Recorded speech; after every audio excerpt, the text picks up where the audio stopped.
આજના તાજા મુખ્ય સમાચાર છે। સંજયભાઈ ગયા હનુમાન દાદાના દર્શન કરવા। આજના વિડીયોમાં તમે બના રહેજો। તો તમે જોઈ શકો છો ગામમાં ફાઇનલી પહોંચી ગયા છે। સંજેશભાઈ બાઇક લઈને ગયેલા જ છે। અહીંયાના પપ્પનભાઈ ગયા જ છે। આ છે અહીંયાના હિંગળાજમાનું મંદિર, તમે વિડીયોમાં જોઈ શકો છો। અને બાઇક પાર્કિંગ કરી દીધું જ છે અને હવે જઈ રહ્યા છે હનુમાન દાદાના મંદિર તરફ। આ જ છે અમારા હનુમાન દાદાનું મંદિર ગામમાં આવેલું જ છે અને તમને વિડીયોમાં હું દર્શન કરાવશું। અને જે હનુમાન દાદાને માનતું હોય એ મિત્રો કોમેન્ટમાં જય હનુમાન દાદા લખજો અને આ મોટીમાં અને હનુમાન દાદાના તમે દર્શન કરી લેજો। અને અમે પછી ગયા અમારી સિગુતર માતાના મંદિરે દર્શન કરવા।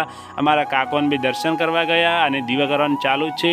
અને આ મંદિર મિત્રો બની ગયું છે અને હવે ટૂંક સમયમાં પ્રતિષ્ઠા છે અને રમેલ છે, તમને એનો વિડીયો બતાવશું। અને જુઓ આ જગ્યાએ આયોજન છે અને ફાઇનલી દીવા થઈ ગયા છે। અમારા પણ દર્શન કરી લીધા, તમે પણ દર્શન કરી લેજો। અને મિત્રો દર્શન કરીને અમે આવી ગયા અમારા પૂજીની દુકાને લેવા આવી ગયા છે। આ તમે દુકાને લીધેલું હોય તો કોમેન્ટ કરજો। જય માતાજી, જય હિંગળાજમાં, જય માતાજી।